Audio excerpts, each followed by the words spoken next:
16 atau 14 sampai 16 pertemuan dalam satu semester dan juga seperti SKS. Namun di Fakultas Kedokteran kita mengikuti sistem blok atau sistem modul.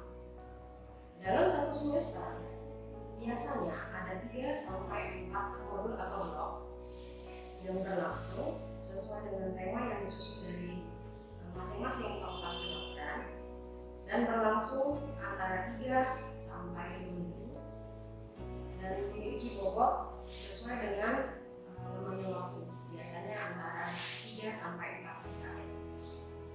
Dalam blok ini disusun akan diatur oleh berbagai kajian yang terlibat. Untuk blok dermatologis hospital system yang akan saya jelaskan, ini merupakan blok 2 pada semester 4.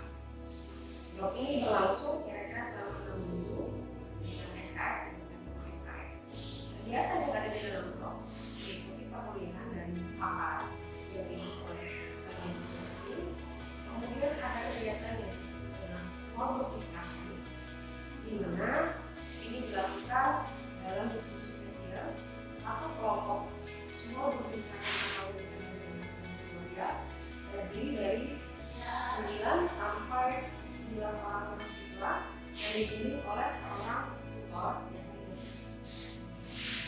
Pada proses SGD dilakukan 2 kali pertemuan, di mana SGD pertama mahasiswa diberikan pemicu berupa skenario.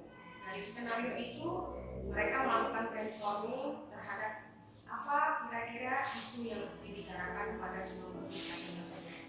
Dan kemudian mereka merumuskan sendiri apa yang menurut mereka menjadi hipotesis kasus tersebut, lalu merumuskan apa diagnosis banding atau learning issue dari apa yang belum mereka ketahui.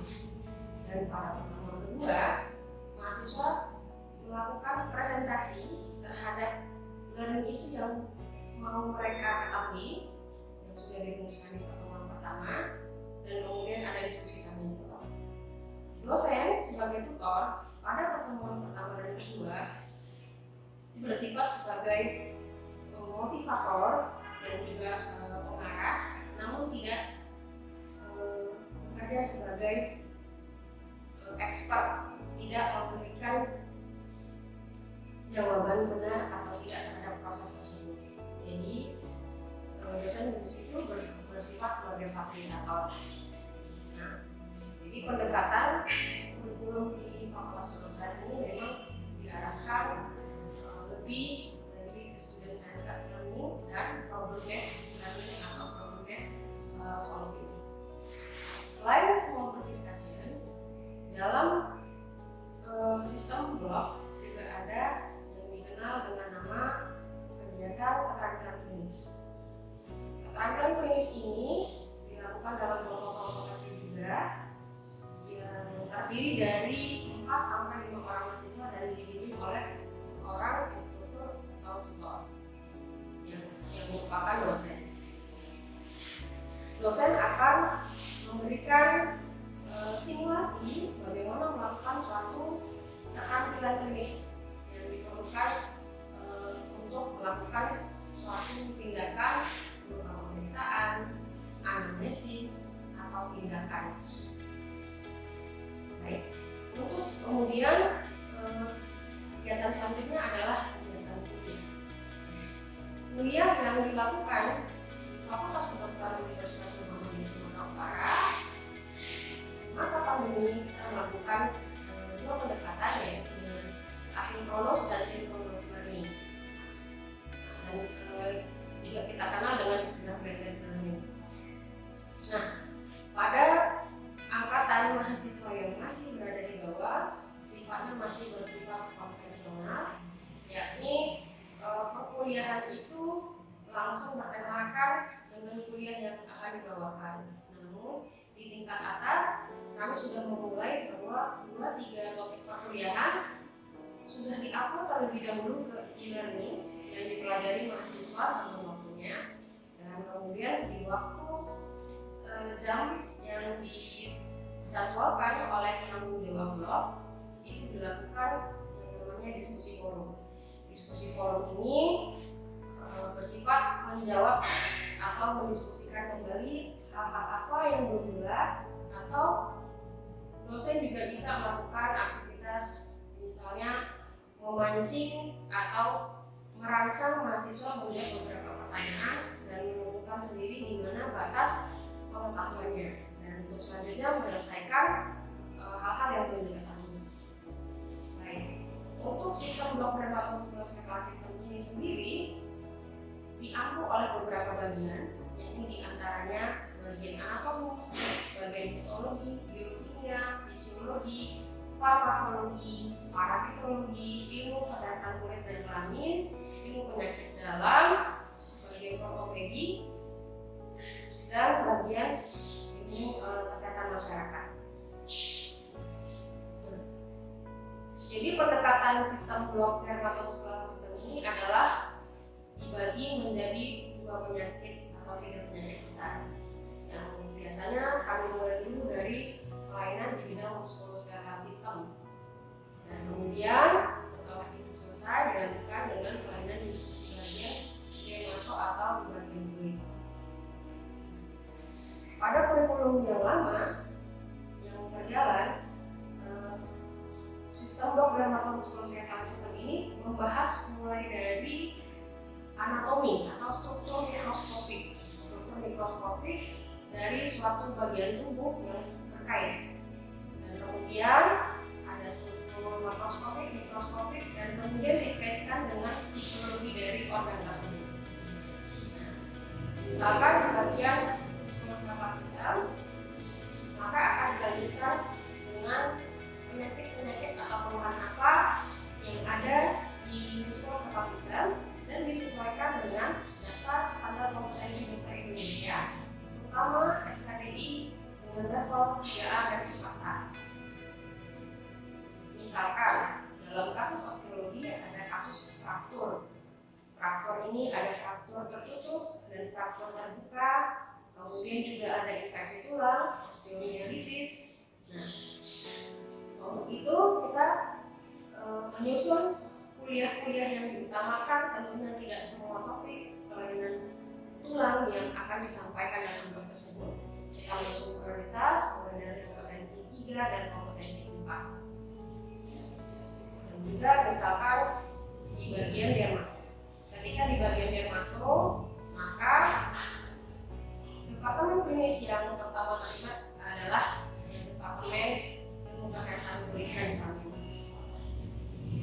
Di SKDI banyak sekali keterampilan kompetensi 3A dan 4A, sehingga memang porsi untuk kuliah ilmu kesehatan kulit dan kelamin tentunya akan menjadi lebih besar. Kemudian untuk mata kuliah yang saya ampu, yaitu mata kuliah farmakologi, disebar dengan pendekatan blok. Jadi tidak semua kuliah farmakologi diselesaikan dalam waktu 1 semester, tapi dipisah-pisah menjadi beberapa blok. Di blok dermatomuskuloskeletal sistem ini ada 2 topik farmakologi. 2 topik farmakologi tersebut yaitu kuliah mengenai muskulorelaksan dan kemudian juga kuliah mengenai dermatofarmakologi. Dalam perkuliahan kami sudah melakukan sistem menginput bahan kuliah yang sudah diisi dengan suara untuk diupload ke e-learning system, dan kemudian ini sudah diupload beberapa hari sebelum jadwal perkuliahan atau diskusi forum dilaksanakan. Di dalam perkuliahan tersebut sudah dijelaskan sebelumnya apa dari learning issue yang akan dicapai dalam perkuliahan. Misalkan untuk kuliah muskulerelaksan, jadi sudah ada outline di slide awal, ya. Dimulai dari misalkan apa sih yang dimaksud dengan muskulerelaksan. Jadi ternyata muskulerelaksan itu adalah suatu istilah umum. Di beberapa literatur dibagi lagi menjadi 2, yaitu penghambat neuromuskular dan spasmomotorik. Di mana penghambat neuromuskular ini yang bekerja di perikard, dan ini yang mungkin nanti dipakai adik-adik di ruang tindakan anestesi dan bedah. Contohnya adalah untuk tindakan intubasi. Nah, sedangkan spasmolitik itu adalah obat bekerja lebih ke sistem saraf pusat. Jadi contoh penggunaannya misalkan untuk kanker otak yang disebabkan oleh miastenia gravis atau ketika fisioterapi penyakit cerebral palsy. Nah, kemudian setelah itu dijelaskan tentang klasifikasinya, mana obat-obat neuromuskular yang bersifat non-depolarizing dan mana yang bersifat depolarizing, dan kemudian contoh-contoh agen dari masing-masing klasifikasi tersebut. Nah, setelah itu sesuai dengan kompetensi 3 dan 4, mungkin sebagai dokter umum tidak terlalu mendalam menggunakan obat-obat muskulorelaksan, namun kompetensi yang perlu diketahui adalah antaranya indikasi. Apa sih sebenarnya indikasi penggunaan obat muskulorelaksan dan efek samping umum yang bisa terjadi. Sebagai contoh, misalkan apa yang terjadi bila kita memakai obat biru atau obat-obatan apa yang bisa menjadi perhatian khusus dan bagaimana dia bekerja, serta mana obat yang lebih cepat mengalami metabolisme, itu semua dibahas dalam kuliah muskulorelaksan. Kemudian untuk kuliah dermatofarmakologi, ini merupakan kuliah farmakologi yang pendekatannya adalah pendekatan obat-obat apa saja yang biasa dipakai dalam penyakit-penyakit kulit. Jadi mencakup berbagai hal obat-obatan kulit, dan sudah seperti yang sudah disebutkan tadi, bahwa kompetensi kelainan dermatologi itu cukup banyak ada di SKRI. Juga obat-obat farmakologi yang dijelaskan juga mengikuti dengan obat-obat yang ada dalam keluhan dermato di SKDI.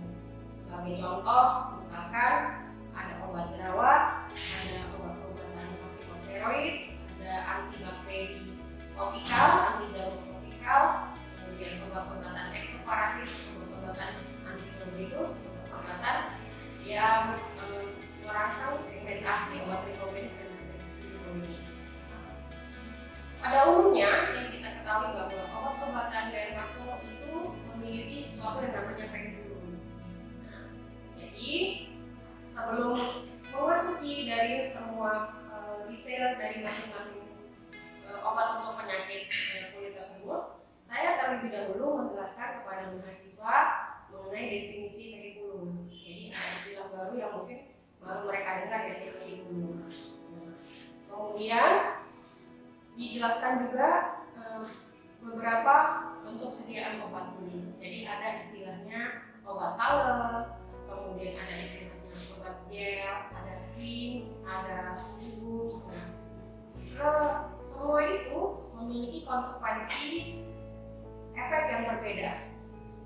Karena untuk menjelaskan kenapa itu berbeda, saya terlebih dahulu menjelaskan juga kulit.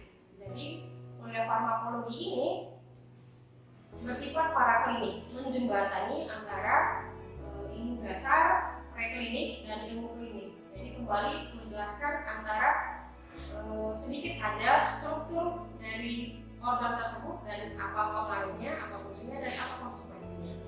Misalkan kita kembali lagi tadi ke obat salep. Nah, obat salep itu dia lebih banyak mengandung bahan yang bersifat hidrofobik atau lebih lengket, tidak tahan air. Sedangkan diingatkan kembali mahasiswa bahwa kulit itu memiliki membran kulit, ada lapisan-lapisannya berupa epitel, kemudian ada lapisan dermis, dan ada lapisan otot, dan kemudian ada lapisan pembuluh darah juga. Nah, seperti yang kita ketahui, yang namanya sel itu dilapisi oleh phospholipid bilayer, dan ini konsekuensinya kalau bahan yang bersifat larut lemak atau mengandung lemak lebih banyak, maka dia akan meresap lebih dalam. Dan sedangkan misalkan kalau kita bandingkan dengan bahan-bahan krim atau gel yang bersifat lebih hidrofilik, maka dia akan lebih bekerja di permukaan daripada di dalam. Jadi misalkan untuk penyakit-penyakit yang kita membutuhkan kerjanya lebih di lapisan bawah sesuai dengan maka kita lebih memilih persediaan salep daripada sediaan. Jadi prinsip-prinsip seperti itu saya coba ingatkan kembali mahasiswa. Mudah-mudahan dengan menanamkan pola pikir seperti itu, mahasiswa mengetahui itulah gunanya kita belajar mengenai mikroskopiknya dulu, fungsinya dulu, dan kemudian ilmu-ilmu dasar yang sudah kita pelajari ketika SD, SMP, dan SMA keterkaitan dengan ilmu fisika dan ilmu kimia praktis. Kemudian masuk ke dari contoh-contoh obat yang bekerja di sistem kulit tersebut. Misalkan di situ ada salah satunya adalah obat jerawat. Ada beberapa obat jerawat, misalkan kita jadi harus mengetahui juga sedikit aspek klinisnya sebagai orang farmakologi.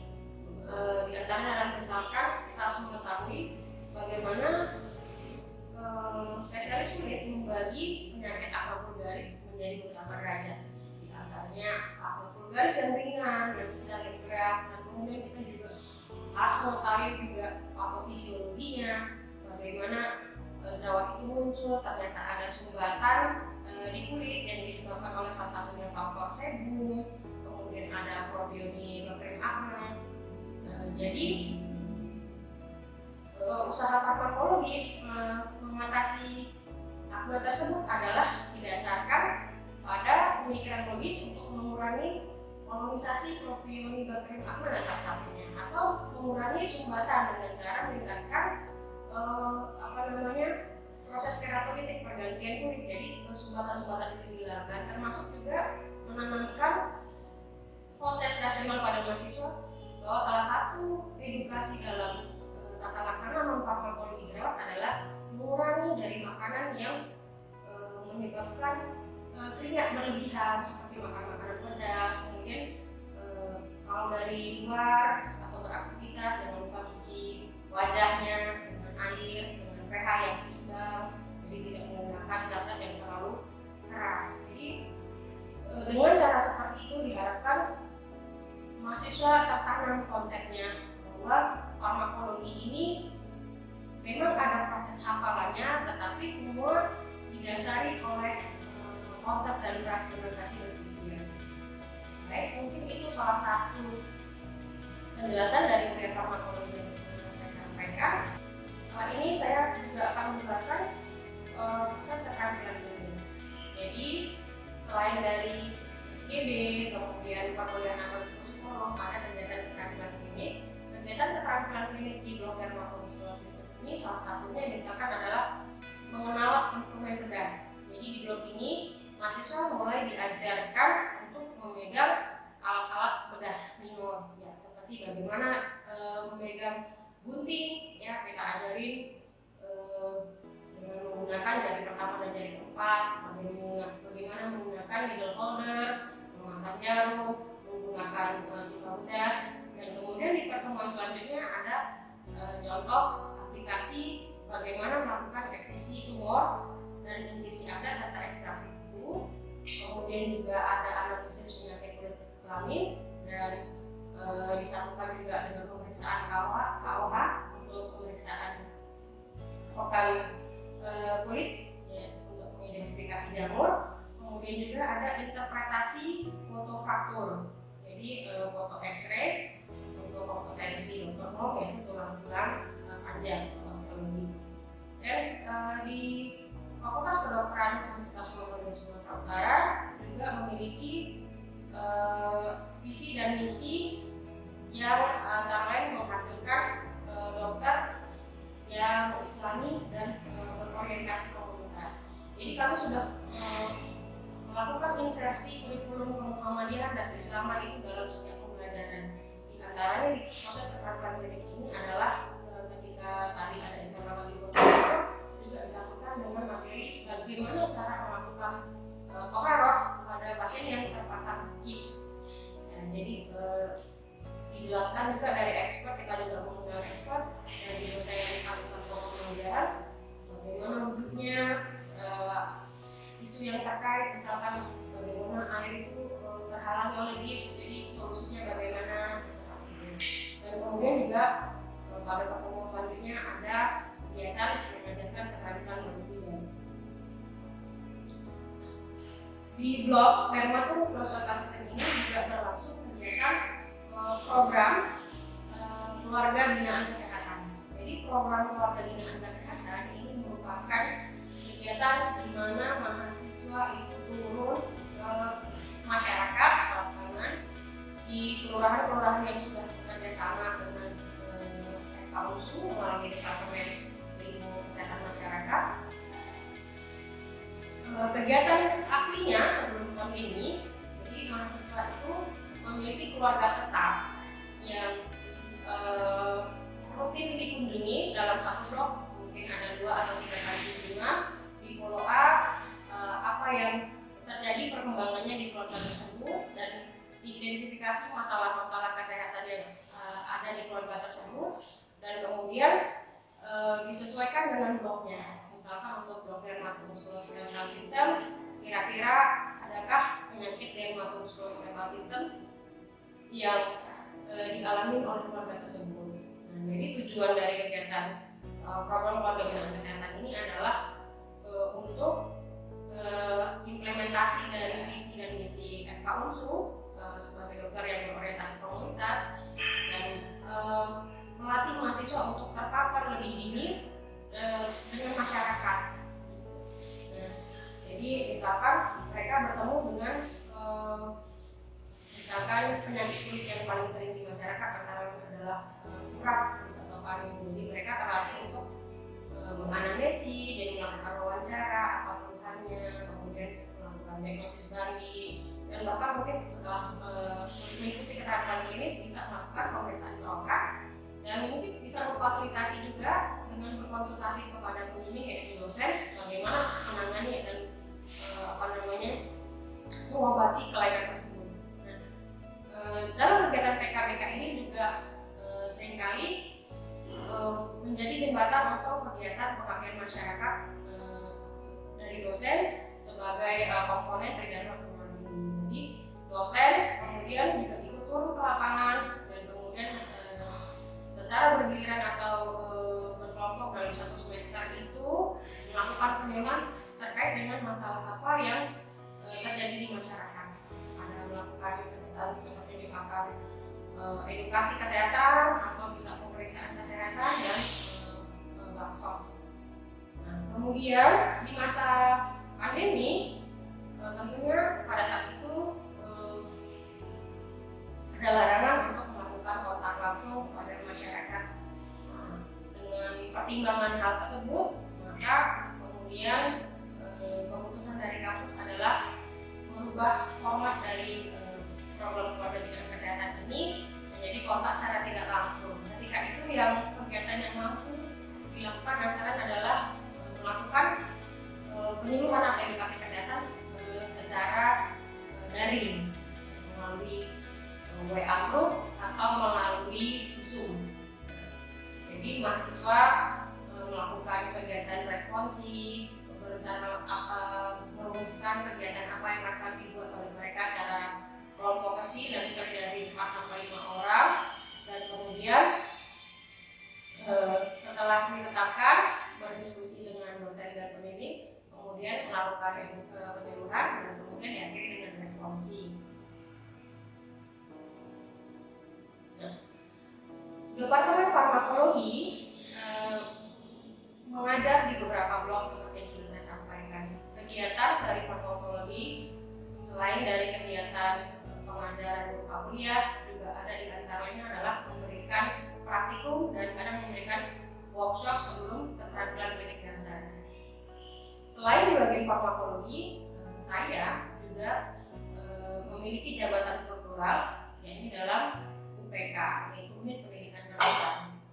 Jadi unit pendidikan kedokteran ini atau mungkin familiar dengan divisi kurikulum, salah satunya adalah merumuskan dan merancang kurikulum, baik makro kurikulum, meso kurikulum, dan mikro kurikulum di Fakultas Kedokteran Universitas Muhammadiyah Sumatera Utara.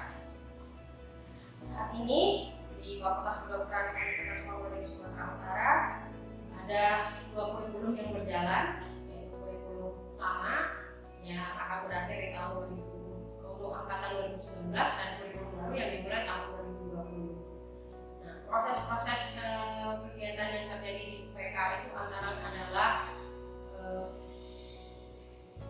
menyusun bersama dengan tim penanggung jawab blog bagaimana mempersiapkan modul dan blog-blog ini berjalan ke masa depan, apa konten yang perlu diperbarui, apa learning OSCE atau keterampilan klinik yang sesuai dengan SKDI, dan kemudian juga bersama dengan tim tutorial merumuskan atau merancang draft skenario bersama expert. Seperti skenario yang dipakai untuk diskusi tutorial itu dirancang juga bersama-sama, dan saya ambil bagian dalam proses tersebut. Saya juga merupakan anggota dari unit pusat pengembangan penelitian yang ditugaskan oleh rektor untuk meningkatkan publikasi dan kualitas dari Fakultas Kedokteran Universitas Muhammadiyah Sumatera Barat. Alhamdulillah saat ini FK UNSU memiliki akreditasi A, dan ini tidak lepas dari kerjasama dari dosen-dosen yang sejak awal sudah membersamai dari FK UNSU. Begitu banyak proses-proses yang saya sendiri saksikan menjadi peningkatan dari tahun ke tahun. Misalkan dari segi skripsi dimulai dari kami tidak